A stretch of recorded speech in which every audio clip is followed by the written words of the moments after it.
नमस्कार बच्चों, मैं डॉक्टर मान प्रकाश मीणा बीए फर्स्ट ईयर की हिंदी साहित्य क्लास में आपका स्वागत करता हूँ। कबीर पढ़ रहे थे। कबीर का दूसरा एक महत्वपूर्ण पद पहले मैं आपको पढ़ के बताऊंगा, उसके पश्चात उसकी सप्रसंग व्याख्या करेंगे। पंडित बाद बदनते झूठा, राम कहो दुनिया गति पावे, सांड कहो मुख मीठा, पावक कहो पाव जो धाजे, जल जाए तृषि भूजा, भोजन कहाँ भूख जो भाजे, सब तो कोई तिर जाए, नर के साथ सुहा हरि बोले, हरि प्रताप न जाने, जो कबहु उड़ जाए जंगल में, बहुरी सूरत न आने, साची प्रीत विषय माया सु, हरि भक्ति सु हासी, कहे कभी प्रेम ने उपजा, बांध्यो जमपुर जासी। ये पद्यांश हमारी पाठ्य पुस्तक आधुनिक आदिकाल और भक्ति काल से लिया गया है, जिसके संपादक डॉक्टर हेतु भारद्वाज है।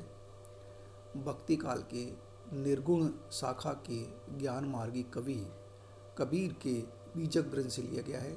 आप सभी जानते हैं कभी कबीर नहीं था, अपितु समाज सुधारक था। वो समाज में व्याप्त आडंबर, भाई धर्म के नाम पर बाह्य आडंबरों का विरोध करते हैं। उन्हें कहते हैं कि दिखावा से कुछ नहीं हो, सच्चा प्रेम करने से ईश्वर की प्राप्ति होती है।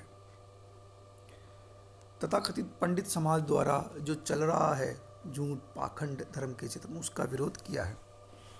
कहते हैं पंडित बाद बदनते झूठे, कि हे भक्तों, इन पंडितों ने जितने भी मतवाद चला रखे हैं वो सब झूठे हैं। पंडित कहते हैं कि राम नाम के स्मरण से, कर्मकांड से, आडंबर से ईश्वर की प्राप्ति होती, वो सब गलत है। राम कहो दुनिया गति पावे, पंडित कहते हैं कि राम नाम स्मरण से दुनिया की गति मिल जाती है, मोक्ष मिल जाता है। नाम स्मरण की महिमा को कबीर मानते हैं, लेकिन हम ईश्वर की भक्ति करें और हमारा ध्यान और कहीं रहो, मोह माया में प्रपंच में हो, ऐसी भक्ति का वो विरोध करते हैं। वो बिल्कुल वैसा ही है जैसा सांड कहा मुख मीठे।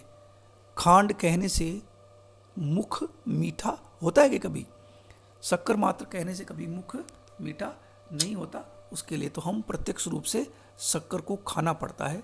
इसलिए ईश्वर का नाम स्मरण करने से ईश्वर की प्राप्ति नहीं होती, उसके लिए हमें निर्गुण भक्ति करनी पड़ती है।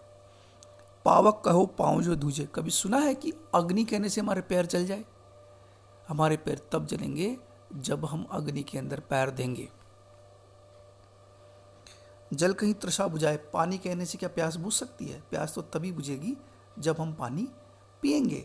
इसका मतलब ये कि जब हम ईश्वर के विराट रूप में डूबेंगे, उस हमारा काम क्रोध मद मोह लोभ माया छोड़कर उसकी भक्ति करेंगे, तभी ईश्वर प्राप्त होगा। बाह्य आडंबर से, नाम स्मरण से, तिलक छापा से, इनसे ईश्वर नहीं मिल सकता। भोजन कहाँ भूख जो भाजू, क्या भोजन कहने से भूख मिट जाएगी? नहीं मिटती, इसके लिए भोजन खाना पड़ता है। इसी प्रकार राम नाम कहने से राम की मुक्ति नहीं मिल सकती, तो सबको उतर जाए। यदि भोजन कहने से ही भूख मिट जाए तो इस संसार सागर के जितने भी लोग हैं उनको पार हो जाएंगे, ऐसा नहीं हो पाएगा। जो कब उड़ जाए जंगल में, नर के साथ सुहा हरि बोले, हरि प्रताप ने जाने। राम नाम का स्मरण तो तोते भी बोल सकते हैं, राम राम राम। क्या उनको मुक्ति मिल सकती है? नहीं मिल सकती राम नाम स्मरण से। जो कब उड़ जाए जंगल में, बहुरी सूरत ने आए। तोता जो होता है पिंजरे में बंद होता है, तब तक तो राम नाम का स्मरण करता है, पिंजरे से बाहर निकाल कर वो जंगल में उड़ जाता है और वापस कभी नहीं आता। तो ऐसे झूठे राम नाम करने से राम की प्राप्ति नहीं होगी। साची प्रीति विषय मायासु, हरि भक्तन सुहासी।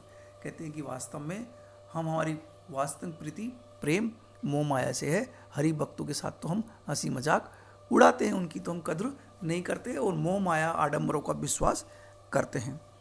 कहे कभी प्रेम नहीं उपजो, बांध्यो जमपुर जासी। कबीरदास जी कहते हैं जो व्यक्ति, जिसके हृदय में ईश्वर के प्रति, परमात्मा के प्रति, निर्गुण ब्रह्म के प्रति प्रेम नहीं है, वो बंधा हुआ यमपुर जन्म मरण के बंधन में जाएगा, उसकी मुक्ति नहीं होगी। तो इस